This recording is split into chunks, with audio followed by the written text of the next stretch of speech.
अच्छा, तो हम बात कर रहे थे इस पॉइंट पे कि लिक्विडिटी के ऊपर। और मैंने आपको ये बताया कि अगर एक चीज इजीली कैश में कन्वर्ट हो जाती है तो हम कहेंगे ये चीज इसकी मोर लिक्विडिटी है, ज्यादा लिक्विडिटी है। और लैंड बिल्डिंग ऑब्वियसली टाइम लगता है बेचने में, और कैश में इजीली कन्वर्ट नहीं होती जिस तरह करंट एसेट होता है, तो वो मोर लिक्विड है। तो जैसे आप कह रहे थे कि लिक्विडिटी इक्विटी होती है, लिक्विडिटी इक्विटी नहीं है, लिक्विडिटी कुछ और इफेक्ट का नाम है। ये लेस लिक्विडिटी है इसकी। सरमद, ये पॉइंट क्लियर है? ये पॉइंट क्लियर है लिक्विडिटी वाला, लिक्विडिटी जो आपने पूछा है, लिक्विडिटी वाला पॉइंट क्लियर है आपको?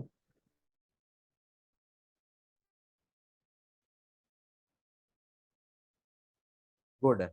अब इससे अगली बात क्या है, इससे अगली बात क्या है, क्या कहते हैं, अगला एमसीक्यू पे हम जा रहे हैं। और वो एमसीक्यू क्या है? Which of the following best define the statement of profit और लॉस। सिंपली उसने प्रॉफिट और लॉस का पूछा है। It is the summary of, इसमें से इनकम और एक्सपेंस वाली समरी जो होगी, ये वाला डी ऑप्शन बनेगा इसका, क्योंकि ऑब्वियसली वो इनकम और एक्सपेंस ही बताता है statement of profit and loss. And three का ऑप्शन क्या हुआ? डी हुआ। टू का इसलिए आंसर टू का सीधा एसेट लायबिलिटी और इक्विटी बताती है एसओएफपी, और थ्री का क्या है? थ्री का आपके पास है डी ऑप्शन है, सही है। अच्छा, इसके बाद वो कह रहे हैं which of the following user groups is likely to require the most detailed financial information. देखो, वो ये कह रहा है कि इसमें इन तमाम आपको उसने दिए यूजर्स, मैंने आपको समझाया था ना यूजर्स, अगर हम जाएं तो हमने पढ़े थे यूजर्स यहाँ पे। यहाँ पे ऊपर जाके मैं अगर बताऊँ आपको, तो ये पढ़े थे, ये रेड कलर में जो लिखे हैं यूजर्स ऑफ फाइनेंशियल स्टेटमेंट। यहाँ मैंने आपको बताया था कि क्या कहते हैं, फाइनेंशियल स्टेटमेंट को जो यूज करते हैं लोग, जो यूजर्स होते हैं फाइनेंशियल स्टेटमेंट के, ये कौन कौन से होते हैं, ठीक है। ये यूजर्स, इसमें वो कह रहा है कि इस इनमें से सबसे ज्यादा डिटेल्ड फाइनेंशियल इंफॉर्मेशन किसको चाहिए? The management, investors and potential investors, government agencies और एम्प्लॉइज। पहले मैं बी, सी और डी पे बात करूंगा। देखो, इन्वेस्टर और पोटेंशियल इन्वेस्टर को ना कुछ कुछ चीजों से ताल्लुक होगा। इन्वेस्टर को ताल्लुक ताल्लुक होगा कि मैंने जिस चीज में इन्वेस्ट करना है, इन्वेस्ट किया हुआ है, वहां से मुझे प्रॉफिट कितना बन रहा है, मेरे अपनी वर्थ कितनी बढ़ रही है, मेरे पैसे में कितना इंक्रीज आ रहा है। वो सिर्फ और सिर्फ प्रॉफिट में इंटरेस्टेड होगा, वो सिर्फ इस चीज में इंटरेस्टेड होगा कि बिजनेस का नाम कितना बन रहा है। वो इस चीज में इंटरेस्टेड नहीं होगा कि माल माल कितना बड़ा हुआ है, वो इस चीज में इंटरेस्टेड नहीं होगा इन्वेंट्री कितनी है, कितनी चाहिए, कितनी आनी चाहिए। वो इस चीज में भी इंटरेस्टेड नहीं होगा कि लायबिलिटी कितनी है, वो इस चीज में भी इंटरेस्टेड नहीं होगा कि इस कंपनी के जो शेयर्स की वैल्यू क्या है। वो सिर्फ और सिर्फ इस चीज में इंटरेस्टेड होगा ज्यादा कि मुझे कितना फायदा हुआ, ठीक है। तो पोटेंशियल इन्वेस्टर्स और इन्वेस्टर्स को ये होता है कि पैसे वो देखते हैं कि फायदा कितना होगा।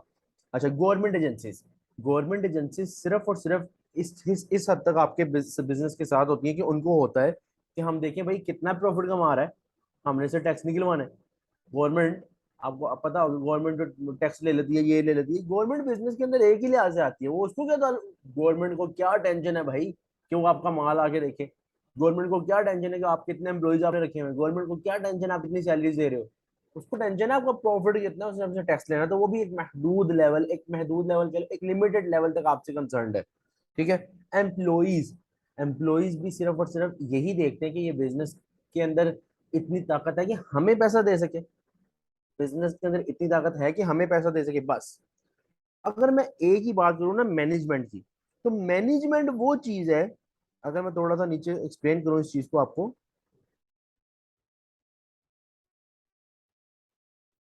तो मैनेजमेंट जो है ना आपकी, इसके अंडर सारे डिपार्टमेंट्स आते हैं। Production department, selling department, distribution department, research department, आपका आपका administration department, finance department, quality insurance department, packing department, store, ये तमाम चीजें मैनेजमेंट देख रही होती है। और इस वजह से मैनेजमेंट को सबसे ज्यादा डिटेल इंफॉर्मेशन चाहिए होती है। क्यों? अगर वो प्रोडक्शन पे बात करे तो उसको देखना है कि मटेरियल, लेबर, एक्सपेंस, ये सारा हमारा क्या हिसाब किताब है। अगर वो सेलिंग पे बात करे तो उसको हायर मैनेजमेंट ने देखना भाई सेल्स कितनी हो रही है। एडमिनिस्ट्रेशन पे बात करे, भाई काम किस तरह चल रहा है, सारे ऑफिस ऑफिस वर्किंग किस तरह हो रही है, किसी कंप्यूटर में इशू तो नहीं आ रहा है, सारा कुछ मैनेजमेंट देख रही है। रिसर्च की बात की जाए, उसके ऊपर भी मैनेजमेंट है, बिजनेस की मैनेजमेंट, डायरेक्टर्स बैठे हुए हैं जो बिजनेस चला रहे हैं। फाइनेंस पैसा, पैसा कहाँ से कितना लेना है, कितना करना है, कहाँ इन्वेस्ट करना है, कितने का माल लेना है, ये तमाम चीजें मैनेजमेंट ही तो देख रही है। तो मैनेजमेंट को इन सब में से, सारे यूजर्स में से सबसे ज्यादा इंफॉर्मेशन चाहिए, क्योंकि उसने बिजनेस रन करना है। आपने एक चीज को रन करना है, आपने एक बिजनेस को रन करना है।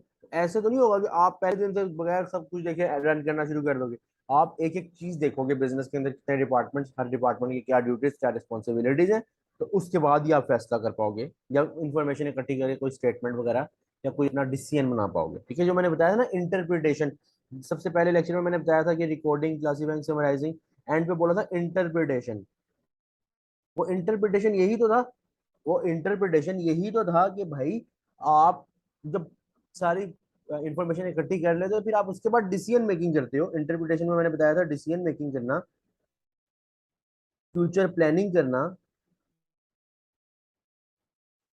ये तमाम चीजें तब भी आती हैं जब आपके पास स्टेटमेंट सो इन्फॉर्मेशन हो। ठीक है, तो मैनेजमेंट सबसे ज्यादा कंसर्न है आपकी फाइनेंशियल स्टेटमेंट में। ये चौथा एमसीक्यूज हो गया।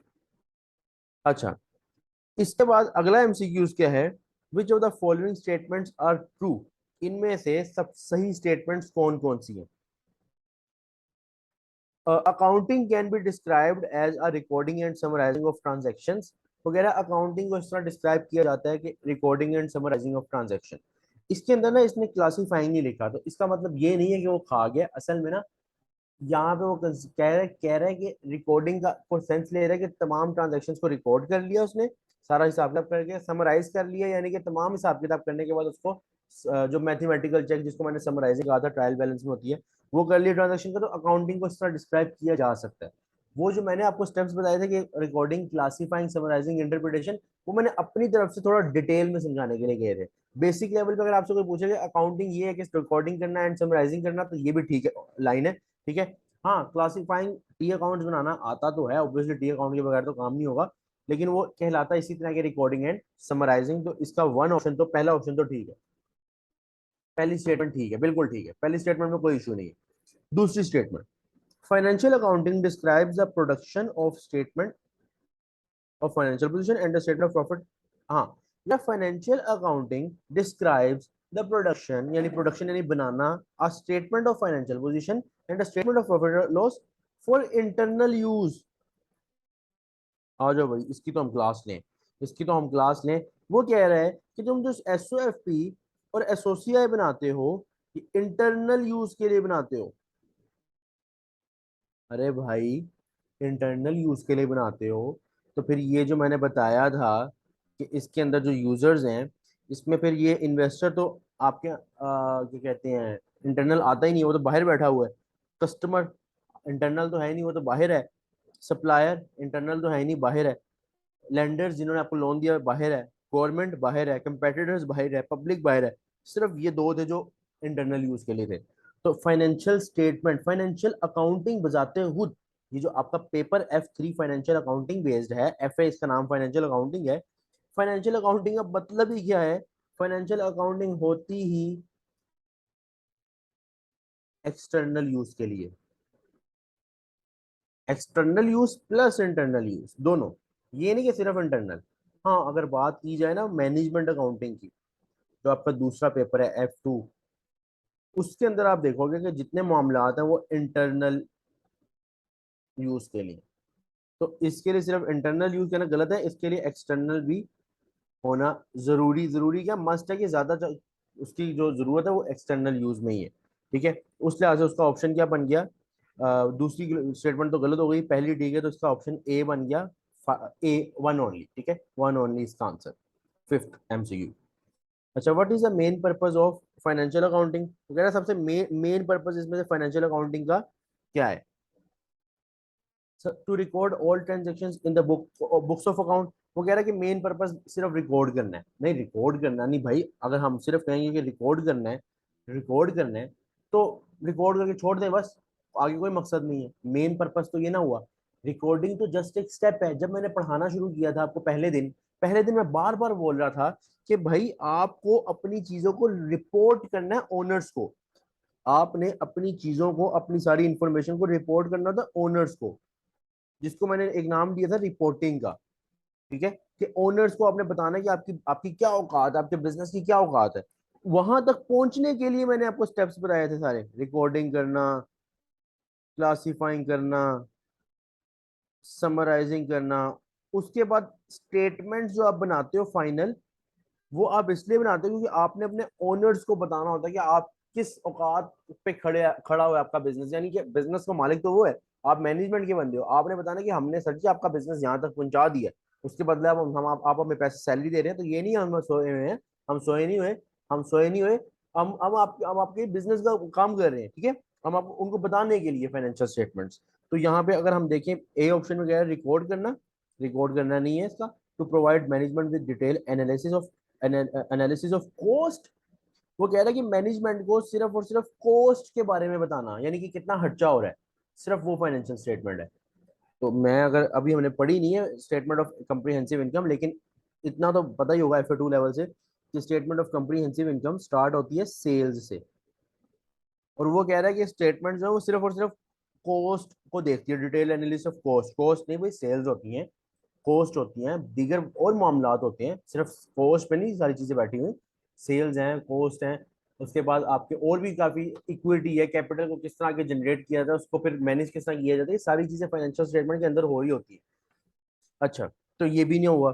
To enable preparation of financial statements that provide information about an entity's financial performance and position। ये थोड़ी लाइन लंबी है, जरा तगड़ी यही लाइन लग रही है, दोबारा पढ़ते हैं। टू एनेबल, जरा गौर से दोबारा, मुझे मुझे समझ आ गई है, मैं आप लोगों के लिए कह रहा हूँ, दोबारा पढ़ते हैं। ये ना मुझे समझ नहीं आई, भाई ने कितनी बार ये पढ़ा लिया है। अच्छा, टू एनेबल कि मतलब इस चीज को एनेबल करना, मतलब इस चीज को रियलाइज करना कि जो आप बना रहे हो ना फाइनेंशियल स्टेटमेंट, वो क्या प्रोवाइड करे, information about an entity, entity यानी business, financial performance and financial position. कि जो भी आप वो बना रहे हो ना अमाउंट, वो जो भी आप इंफॉर्मेशन इकट्ठी करके चीज बना रहे हो, फाइनल स्टेटमेंट फाइनेंशियल अकाउंटिंग कर रहे हो, मकसद ये हो कि वो आपकी बिजनेस की औकात बताए। बिजनेस की औकात दो चीजों से पता चलती है, एक बिजनेस की फाइनेंशियल पोजीशन से कि बिजनेस कितना तगड़ा है, ओए होए, फाइनेंशियल पोजीशन से, और एक बिजनेस की फाइनेंशियल परफॉर्मेंस से। अगर थोड़ा सा मैं इसको डिटेल में लेके जाऊँ ना, तो फाइनेंशियल पोजीशन पता चलती है एसेट्स, लाइबिलिटीज और कैपिटल से, यानी इक्विटी भी बोला जा सकता है, कैपिटल भी बोला जा सकता है, इक्विटी भी बोला जा सकता है। और परफॉर्मेंस पता चलती है प्रॉफिट लॉस से, यानी इनकम और एक्सपेंस से, इनकम और एक्सपेंस से। तो यार ये तो सिंपल हो गया ना, कि ये तीनों चीजें SOFP में आती हैं और ये तीनों चीजें SOCI में आती हैं। इसका मतलब जो आपकी स्टेटमेंट ऑफ फाइनेंशियल पोजीशन है, वो आपकी फाइनेंशियल पोजीशन बताती है कि आपके पास कितने एसेट्स, कितनी लाइबिलिटीज आपके ऊपर है, और कितनी इक्विटी है। जबकि एसोसिएट आपको फाइनेंशियल परफॉर्मेंस बताती है कि आपने इस साल कैसा परफॉर्म किया। अच्छा परफॉर्म किया होगा तो अच्छा प्रॉफिट है, बुरा परफॉर्म किया होगा तो बुरा प्रॉफिट है, लॉस भी हो सकता है।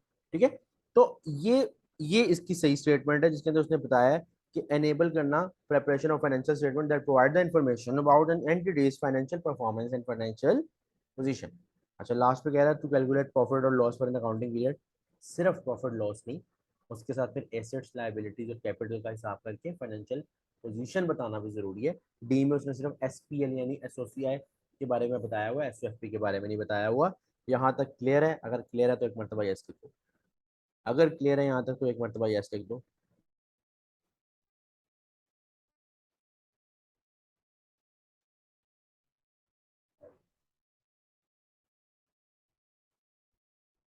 हाँ भाई सरबत, कोड हो गया।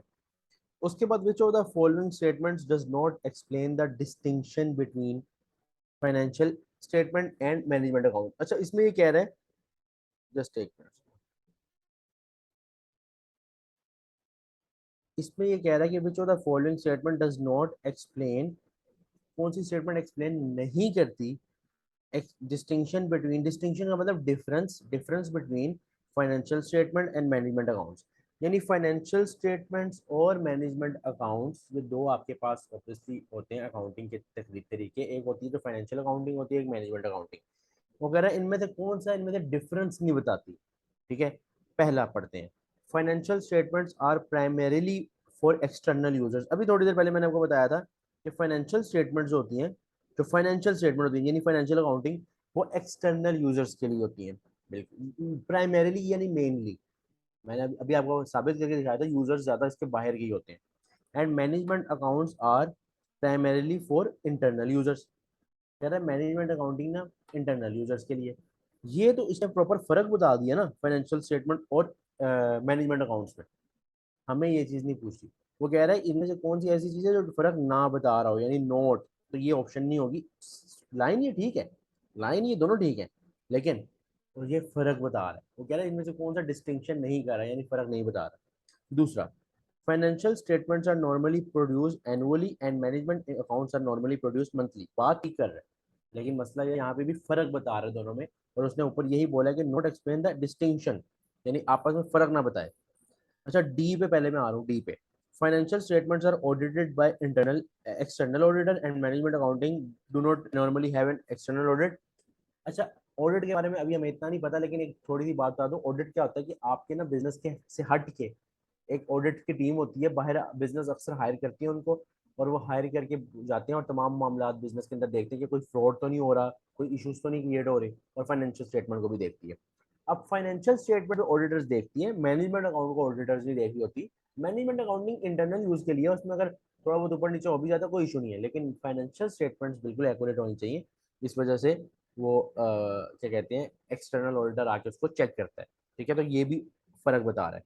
सी में कह रहा है financial statements are more accurate than management accounts. अच्छा, ये वाली लाइन ना आपको फर्क नहीं बता रही, इसमें सिर्फ उसने एक क्या कहते हैं ये बताया कि वो एक्यूरेट है, ज्यादा एक्यूरेट होती है फाइनेंशियल स्टेटमेंट से। किस तरह?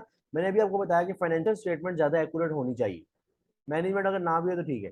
तो ये लाइन आपको फर्क नहीं बता रही, ये आपको एक इंफॉर्मेशन दे रही है। जबकि ए बी और डी जो ऑप्शन है वो आपको टोटली एक पॉइंट है मैनेजमेंट का और एक फाइनेंशियल का अलहदा अलहदा करके बता रही है। ये अलहदा अलहदा करके पॉइंट नहीं बता रही, ये कह रहा है कि एक्यूरेट ज्यादा होती है मैनेजमेंट से। अच्छा, ये एमसीक्यू ना वैसे जब से मैंने भी करवाया हुआ है अपनी लाइफ में भी, स्टूडेंट लाइफ में भी मैंने पढ़ा हुआ है, तो ये एमसीक्यू कोई ज्यादा क्लियर, कोई ज्यादा ना कहते हैं ना एक बनाने वाला एमसीक्यू था नहीं, बस किट के अंदर है तो लोग करवा रहे हैं। इसके अंदर अक्सर स्टूडेंट को ये भी इश्यूज होते हैं। अच्छा, इसके अंदर अक्सर लोगों को ये इशू होते हैं कि ये ये भी तो कंपैरिजन ही है। तो मुझे भी थोड़ा बहुत लगता है कि ये कंपैरिजन है, लेकिन स्टूडेंट को मैंने बताने के लिए इन्होंने क्या किया हुआ है, ए बी और डी में प्रॉपर्ली ना एंड यूज करके इस तरफ एक तरफ फाइनेंशियल अकाउंटिंग की बात की है, एक तरफ मैनेजमेंट अकाउंटिंग की बात की हुई है, इसलिए वो प्रॉपर कंपैरिजन है। ये जो सी है प्रॉपर कंपैरिजन नहीं बताया, जस्ट ये बताया financial statement are more accurate than management accounts. अच्छा, पेपर में अगर इस तरह सवाल आ जाए तो क्या होगा? तो सबसे पहली बात, एसीसी जब पेपर देता है वो कभी भी वेग एमसीक्यू, वेग एमसीक्यू का मतलब एक ब्लर एमसीक्यू या ब्लर ऑप्शंस नहीं बनाता, क्लियर बात करेगा, सीधी बात करेगा। आपका नॉलेज है तो आप कर लोगे, ठीक है। तो नॉर्मली इसमें ये सी ही एक ऐसी ऑप्शन है जिसके अंदर कंपैरिजन ज्यादा डिस्टिंक्शन लग नहीं रही, सिंपल एक स्टेटमेंट लग रही है। ए बी और डी डिस्टिंक्शन लग रही है, यानी प्रॉपर फर्क बताया वो दोनों में, सही है। तो 7 का इस लिहाज से सी है। लेकिन आपने इस चीज की टेंशन नहीं लेनी कि इस तरह के एमसीक्यू अगर पेपर में आ गए, पेपर में नहीं आते। उसके बाद विच ऑफ द फॉलोइंग, अच्छा ये IFS advisory advisory council is responsible for, इसको हम अभी नहीं करेंगे क्योंकि ये एमसीक्यू चैप्टर नंबर 2 से है। जब चैप्टर नंबर 2 करेंगे तो उसके साथ मैं इसको करवा दूंगा, क्योंकि अभी हमने ये एडवाइजरी काउंसिल सारा पढ़ना है, ये प्रॉपर्ली समझना है, ये चैप्टर नंबर 2 के अंदर है, ठीक है। चैप्टर चैप्टर कह रहा हूँ एमसीक्यू नंबर 9। एमसीक्यू नंबर 9 में वो कह रहा है which of the following statement best defines the liability, इनमें से कौन सी बेस्ट डिफाइन करती है लायबिलिटी को, लायबिलिटी यानी उधार को, ठीक है। अच्छा, अगर मैं जाऊँ ना लेक्चर की तरफ, मेरा ख्याल है मैं लायबिलिटी ना प्रॉपर्ली समझाई थी यहाँ पे। लायबिलिटी के बारे में जब मैंने बताया था, जब लायबिलिटी लेक्चर जब मैंने करवाया था, उसमें मैंने बताया था कि ऐसी चीज जो पास्ट इवेंट में पास्ट इवेंट की वजह से आज आज ऑब्लिगेशन बन गई हो, यानी पास्ट में कोई ना कोई इवेंट हुआ था, आपने एक पोर्टेबल क्रेडिट पे परचेज की या कोई आपने ऐसी गलती कर दिया, अब आपके ऊपर केस हो गया, तो पास्ट में इवेंट हो गया था, अब आपने उसके बदले फाइन पे करना है। प्रेजेंट में आपके ऊपर ऑब्लिगेशन है, यानी प्रेजेंट में अब आपके ऊपर आपने किसी के पैसे देने हैं, ये ऑब्लिगेशन है। और फ्यूचर में आपका आउटफ्लो प्रोबेबल आउटफ्लो होगा। प्रोबेबल का मतलब क्या था, 50% से ज्यादा चांसेस है कि आपका आउटफ्लो होगा।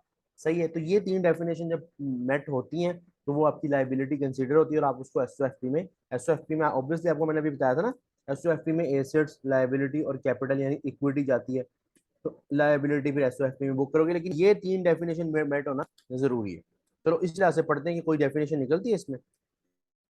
लाइबिलिटी का obligation arise from the past transaction और इवेंट, वो ए में कह रहा है सिर्फ और सिर्फ जो पास्ट में ट्रांजैक्शन हुई हो या इवेंट हो गया हो जिस वजह से लाइबिलिटी हो गई, ऐसा नहीं है। पास्ट में ट्रांजैक्शन हुई हो यानी इवेंट हुआ हो, प्रेजेंट में ऑब्लिगेशन हो, फ्यूचर में पैसा देना पड़े। दूसरा पढ़ते हैं, लीगली बाइंडिंग अमाउंट और टू द थर्ड पार्टी। अगर लाइबिलिटी है ना लीगली बाइंडिंग है, लीगली बाइंडिंग अमाउंट और टू द थर्ड पार्टी, देखो उसने आपसे ना क्लियर डेफिनेशन पूछी है। दूसरा दूसरा लीगली बाइंडिंग जरूरी नहीं है। अभी हम एक चैप्टर पढ़ेंगे, मैं थोड़ा सा आपको इसके अंदर थोड़ी सी रिवीजन रिवीजन कह रहा हूँ कि एक पॉइंट बता दूं। एक चैप्टर पढ़ेंगे जिसका नाम है प्रोविजन एंड लाइबिलिटीज, अगर इस नाम से ना हो तो किसी और नाम से होगा, लेकिन इस टाइप का एक चैप्टर आएगा। उसके अंदर हम पढ़ेंगे कि लाइबिलिटीज सिर्फ और सिर्फ लीगल नहीं होती, सिर्फ और सिर्फ लीगल नहीं होती, कंस्ट्रक्टिव भी होती है, यानी आपकी अपनी बनाई हुई भी होती है। तो ये कह रहा है अभी मैं इसकी डिटेल में नहीं जा रहा कि कंस्ट्रक्टिव और लीगल में क्या फर्क होता है, वो हमारा चैप्टर नहीं है।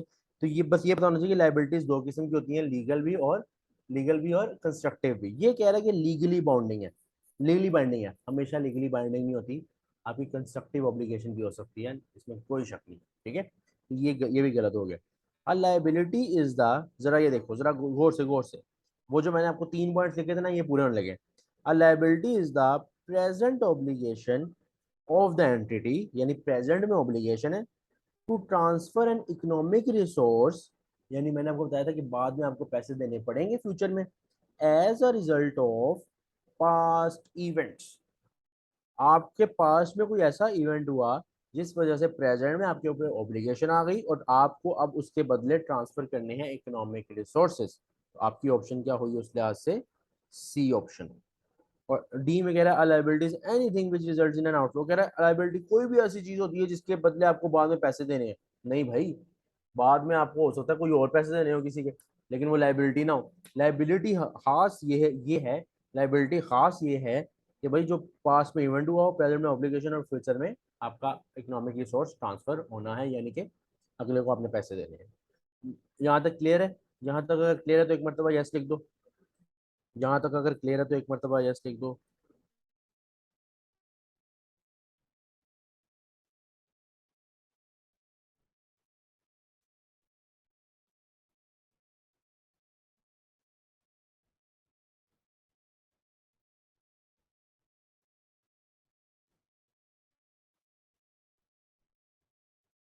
अच्छा, अब हम क्वेश्चन नंबर 10 में छुड़वा रहा हूँ। क्वेश्चन नंबर 10 में क्योंकि क्वेश्चन नंबर 10 में वो वाला कॉन्सेप्ट है, चैप्टर 2 का कॉन्सेप्ट है, तो एक पहले क्वेश्चन नंबर 8 छुड़वाया, अब क्वेश्चन नंबर 10 छुड़वा रहा हूँ, ये चैप्टर 2 जब करेंगे तब हो जाएगा हमसे।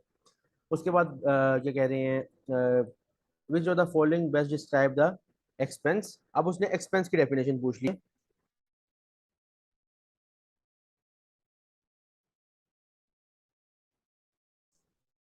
अच्छा, एक्सपेंस,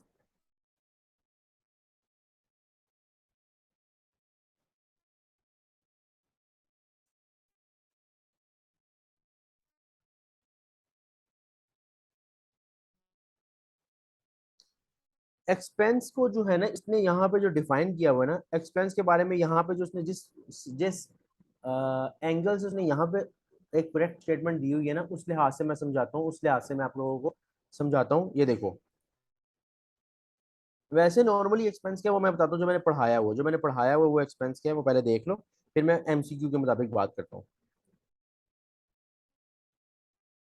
नॉर्मली मैंने बताया था कि एक्सपेंस जो है ना वो है बेनिफिट रिसीव्ड, यानी मैंने कहा था कि पैसा आप अगर बाद में भी दे रहे हो, जिस दिन आपने बेनिफिट रिसीव कर लिया उसके बाद आपको बाद में कैश देना पड़ा, कैश वाले दिन एक्सपेंस हुआ, एक्सपेंस उसी दिन हो गया जो बेनिफिट रिसीव है। सही है। अब एक्सपेंस का सीधा सीधा ताल्लुक है कैपिटल के साथ। किस तरह, सुनो। असल में अभी हमने ये चीज पढ़नी है, वैसे ये चीज पढ़नी है चैप्टर 3 में, हम इसको देखेंगे, लेकिन मैं आपको यहाँ पे समझा दूं। आपका जो कैपिटल होता है ना, कैपिटल, आपका कैपिटल का मतलब ये होता है कि जो ओनर ने पैसा इन्वेस्ट किया हुआ है, कैपिटल कह लो या इक्विटी कह लो, जो ओनर ने पैसा इन्वेस्ट किया हुआ है, सही है। अब ओनर ने जो पैसा इन्वेस्ट किया होता है, इसके अंदर प्रॉफिट ऐड होता है। ऑब्वियसली जब कमाई होगी तो at the end profit enjoy तो ओनर करेगा। अभी हम इसकी प्रॉपर सीखेंगे ये, बल्कि मैंने क्या कहते हैं एक फॉर्मेट इसका सिखाना है प्रॉपरली, इस चैप्टर में तो है ही नहीं, आगे अगले चैप्टर्स में। ओपनिंग उसका फॉर्मूला है closing capital is equal to opening capital plus additional investment. मैं थोड़ा आपको याद करवा रहा हूँ, शायद आपने पहले पढ़ा हो। Additional investment plus net profit minus drawings, इस तरह की एक फॉर्मेट है, ठीक है। उसके अंदर हम नेट प्रॉफिट को इसके अंदर ऐड करते हैं,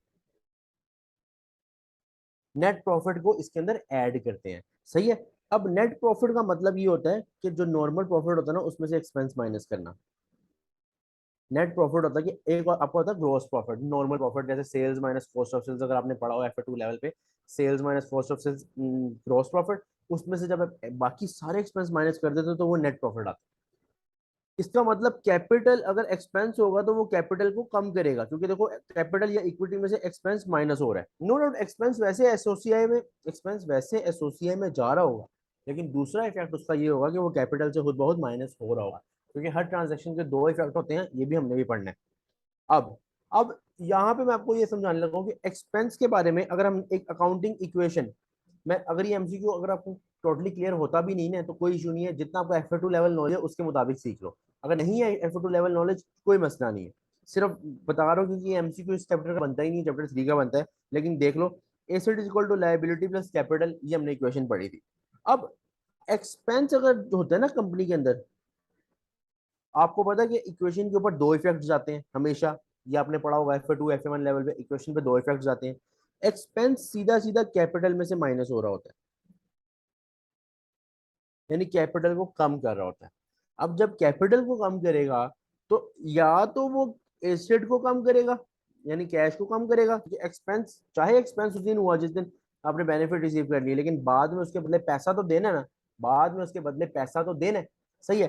अच्छा, चलो, फॉर एग्जाम्पल आपने जिस वक्त एक्सपेंस किया उसी वक्त आपने पैसा दे दिया, तो उस केस में आपका क्या चीज कम हुई?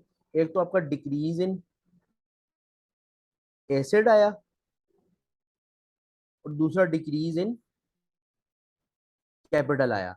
यानी इसका मतलब ये, जिसमें आपने आज एक्सपेंस किया साथ ही पैसे दे दिए, दो इफेक्ट आए कि डिक्रीज इन एसेट, यानी कैश, ऑब्वियसली एक्सपेंस अगर अभी पैसे दे दिए तो कैश कम हुआ होगा ना, तो डिक्रीज इन एसेट, और कैपिटल का मैंने आपको इफेक्ट बता दिया कि किस तरह कम होता है एक्सपेंस की वजह से। ये इफेक्ट होगा अगर आपने एक्सपेंस उसी वक्त पे कर दिया। लेकिन ये एक केस हो गया। अब दूसरा केस सुनो, asset is equal to liability plus capital. Capital ने तो कम होना ही होना है, एक्सपेंस का एक इफेक्ट तो कैपिटल पे जाएगा ही जाएगा, चाहे जो मर्जी केस हो। लेकिन फॉर एग्जांपल आपने बेनिफिट आज रिसीव कर लिया, लेकिन पेमेंट आपने हफ्ते के बाद करनी है। बेनिफिट आज रिसीव कर लिया, पेमेंट आपने हफ्ते के बाद करनी है। तो जब आपने पेमेंट हफ्ते के बाद करनी है, जिस दिन आपने बेनिफिट रिसीव कर लिया आपका एक्सपेंस हो गया, तो लेकिन आपको ये तो पता चल गया ना कि अब हमने जो पेमेंट करनी है वो इस चीज की हफ्ते बाद करनी है। तो वो हफ्ते के लिए, यानी फॉर एग्जांपल मंडे को आपको इलेक्ट्रिसिटी बिल आया, आपको पता है कि आपने ये बिल बिल आया 5,000 का, और ऑब्वियसली एक्सपेंस हो गया उस दिन क्योंकि आपने बेनिफिट रिसीव कर लिया, ये मैंने बताई थी बात, और आपने पे करना है संडे को। तो भाई इन 7 दिनों के लिए आपने एक तो एक्सपेंस तो रिकॉर्ड करना ही करना है, वो तो हुआ ही होगा। इसके साथ क्या रिकॉर्ड करना है? ऑब्वियसली ये आपकी 7 दिनों के लिए बन जाएगी लायबिलिटी, ये आपकी 7 दिनों के लिए बन जाएगी लायबिलिटी, या आपकी 7 दिनों के लिए बन जाएगी लायबिलिटी। अगर आप उस वक्त एक्सपेंस के बदले कैश नहीं पे करते तो होगा ये कि कैश कम हो जाएगा और कैपिटल कम हो जाएगा, ये वाला इफेक्ट होगा, ये वाला। लेकिन अगर आप कहते हैं कि एक्सपेंस आज हो गया पे बाद में करना, तो फिर आपकी लायबिलिटी बढ़ जाएगी, लायबिलिटी बढ़ जाएगी। इस केस में आपकी एक्सपेंस की वजह से लायबिलिटी कितना भी होगा बढ़ जाएगी, इंक्रीज हो जाएगी। तो इसका मतलब एक्सपेंस की एक एक डेफिनेशन तो ये है कि एक्सपेंस का मतलब तो यही है कि बेनिफिट क्या रिसीव करना है। एक्सपेंस का मतलब तो यही है कि बेनिफिट जो रिसीव करने वाली बात। लेकिन लेकिन एक्सपेंस को अगर इफेक्ट्स के हिसाब से देखा जाए, एसेट लायबिलिटी और कैपिटल के, तो इसका मतलब ये है कि एक्सपेंस वो चीज है या तो इंक्रीज इन लायबिलिटी करवाता है, या फिर डिक्रीज इन एसेट करवाता है। और दूसरी साइड पे डिक्रीज इन कैपिटल करवाता है। यानी डिक्रीज इन कैपिटल तो हर केस में है, ये ऊपर वाला इफेक्ट या ये होगा या ये होगा, डिपेंड करता है कैश का पे किया। सही है, तो अब हम इसको थोड़ा सा गौर से समझते हैं जो उसने ऑप्शंस दी हुई हैं। सारी ऑप्शंस को छोड़ो, हम डी को पढ़ते हैं क्योंकि डी ऑप्शंस करेक्ट है और प्रॉपर ही सारा लिखा हुआ है। An expense is decrease in asset, वो कह रहा है एक्सपेंस ये जो एसेट को डिक्रीज कर देता है, बिल्कुल अगर कैश पे किया डिक्रीज कर सकते हैं।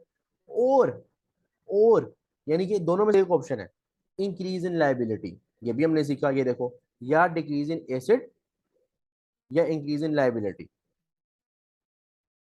अच्छा, that result in decrease in equity वगैरह, जिसका रिजल्ट ये होता है कि इक्विटी में डिक्रीज आ जाता है, इक्विटी यानी कैपिटल में डिक्रीज आ जाता है। ठीक है, तो एक्सपेंस की डेफिनेशन तो यहाँ पूरी हो गई। आगे क्या कह रहा है, other than those relating to distribution to holders of equity claims. असल में ये जो ये वाला कह रहा है ना कि अदर टू दोज, जो आपने अदर देन वो अमाउंट जो आपने अपने ओनर को दे दी, ये असल में ये जो दूसरी लाइन लिखी है वो कह रहा है ये नहीं है, ये एक्सपेंस नहीं होगा, ये क्या ड्रॉइंग्स है। हम लोगों ने ये जो इसने अदर देन लिखा हुआ है ना, ये अदर देन के बाद उसने ये बात बताई हुई है कि अदर देन वो अमाउंट जो ओनर अपने अमाउंट अपने कैपिटल में से खुद निकाल ले, अपने कैपिटल में से खुद क्लेम कर ले, यानी डिस्ट्रीब्यूट हो जाए, बिजनेस डिस्ट्रीब्यूट कर दे ओनर को, वो एक्सपेंस नहीं होगा, वो ड्रॉइंग्स होती हैं। ठीक है, वो ये कि उसने असल में ये बात बताई है कि पहली बात उसने बताई है कि डिक्रीज इन एसेट और इंक्रीज इन लायबिलिटी। सही है, जिसका रिजल्ट ये हो कि इक्विटी डिक्रीज हो जाए, यहाँ तक ठीक है। अदर देन दोज, यानी वो कह रहा है इनसे हट के, किन से हट के, वो अमाउंट जो रिलेट कर रही है डिस्ट्रीब्यूशन टू होल्डर्स, यानी जो अमाउंट अपने शेयर होल्डर्स को डिस्ट्रीब्यूट कर दी है ऑफ इक्विटी क्लेम्स, जितनी उन्होंने इक्विटी में से क्लेम की है, ये आपका एक्सपेंस है। यहाँ तक क्लियर है? यहाँ तक क्लियर है तो एक मतलब यस लिखो।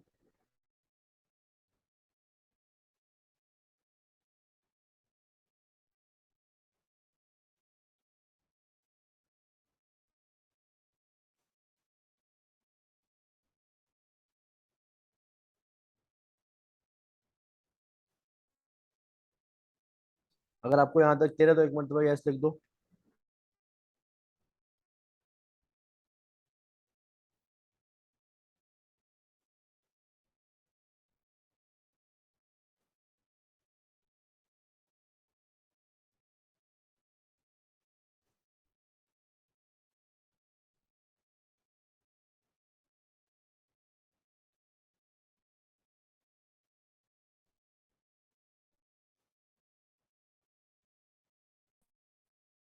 अच्छा, इससे अगला हमारा पॉइंट है question number 12, which of the following statement is true in relation to the partnership, यानी पार्टनरशिप के केस में इनमें से कौन सा ट्रू है। तो the partnership is a separate legal entity, नहीं, पार्टनरशिप में सेपरेट लीगल एंटिटी नहीं है, ये भी हम पढ़ेंगे, बल्कि पढ़ा था कल सेपरेट एंटिटी कॉन्सेप्ट में कि पार्टनरशिप में सेपरेट एंटिटी कॉन्सेप्ट नहीं है, अनलिमिटेड लाइबिलिटी है। कंपनी में सेपरेट एंटिटी लीगल एंटिटी होती है। अच्छा, बी में कह रहा है partnership is jointly owned and managed by partners, ये बिल्कुल ठीक है, ऑब्वियसली वो कह रहा है कि एक से ज्यादा बंदे जॉइंटली उसको ऑन करते हैं और मैनेज करते हैं, ये सही है। सी पढ़ लेते हैं, अब partnership can raise capital by issuing shares, नहीं, पार्टनरशिप शेयर्स नहीं इशू कर सकती, कंपनी शेयर इशू कर सकती है। अब partnership is able to own property and other assets on name, नहीं। वो देखो, कंपनी एक अलहदा आर्टिफिशियल पर्सन है, सिर्फ वो एक ऐसी एंटिटी है जो कि अपने नाम पे कुछ चीज खरीद सकती है, एक अलहदा एंटिटी है और अपने नाम पे शेयर्स बना के बेच सकती है सिर्फ। पार्टनरशिप एक अनलिमिटेड लायबिलिटी के साथ, जो कि सेपरेट एंटिटी कॉन्सेप्ट पे नहीं है, अगर किसी को पार्टनरशिप में कोई बिल्डिंग खरीदनी है तो ओनर्स अपने नाम पे खरीदेंगे, कंपनी के नाम पे नहीं, वो पार्टनरशिप के नाम पे नहीं खरीद सकते। तो इसका ऑप्शन बी हुआ कि वो मैनेज कौन करते हैं, पार्टनर, और जॉइंटली ओन करते हैं। Which of the following is true about soul trader, soul trader के बारे में अगर देखा जाए तो soul trader can not have any employees, नहीं भाई, सोल ट्रेडर के अंदर एम्प्लॉइज हो सकते हैं, मालिक एक है, एम्प्लॉइज तो हो सकते हैं। अच्छा, उसके बाद sole trader is able to introduce और withdraw capital at from the business at any time, वो कह रहा है कि सोल ट्रेडर जो है ना इस काबिल होता है कि वो पैसे इंट्रोड्यूस यानी बिजनेस में मजीद पैसे डाल दे और पैसे निकलवा ले बिजनेस से, तो बिल्कुल हो सकता है। मेरी एक जगह ओनरशिप है, मैं पैसा इन्वेस्ट करना चाह रहा हूँ तो मैं कर सकता हूँ, और मैं अगर पैसा निकालना चाह रहा हूँ तो मैं निकाल सकता हूँ, तो बी ऑप्शन इसका ठीक है। हाँ, a sole trader has limited liability, अस्तगफिरुल्लाह, सी ऑप्शन में तो इसने धज्जियां ही उड़ा दी हैं। अनलिमिटेड लाइबिलिटी सिर्फ, लिमिटेड लाइबिलिटी सिर्फ कंपनी में होती है। A sole trader can operate a business from only one location, ऐसा नहीं है भाई, मैं अगर एक अकेला मालिक हूँ किसी बिजनेस का तो क्या मुझे क्या महदूद हूँ एक जगह तक, मेरी 4 दुकानें हैं, हो सकती है सोल ट्रेडर में। सही है, तो इसका ऑप्शन क्या होगा, बी होगा कि मैं अपनी मर्जी से पैसा निकलवा सकता हूँ और इंट्रोड्यूस करवा सकता हूँ। Which of the following statement is true in relation to limited liability. अगर हम लिमिटेड लाइबिलिटी के मुताबिक देखें तो unlimited liability can, a limited liability company can incur liabilities in its own name। ठीक है, लिमिटेड लाइबिलिटी का मतलब ये है, वो कह रहे हैं कि लिमिटेड लाइबिलिटी जो है ना, अगर कंपनी है ना, लिमिटेड लाइबिलिटी कंपनी के बारे में, तो वो अपने नाम पे लाइबिलिटी बना सकती है, और बिल्कुल लाइबिलिटी ना उसी के नाम की होती है। जैसे फॉर एग्जांपल अगर कंपनी को मैंने लोन दिया हुआ है, तो कल को अगर कंपनी डूबती है तो कंपनी के नाम ही लाइबिलिटी है, और कंपनी ही मुझे वो लाइबिलिटी पे करेगी, उसके ओनर्स पे नहीं करेंगे। यहाँ तक आपको क्लियर है? यहाँ तक अगर आपको क्लियर है तो मुझे यस लिखो, 14 तक।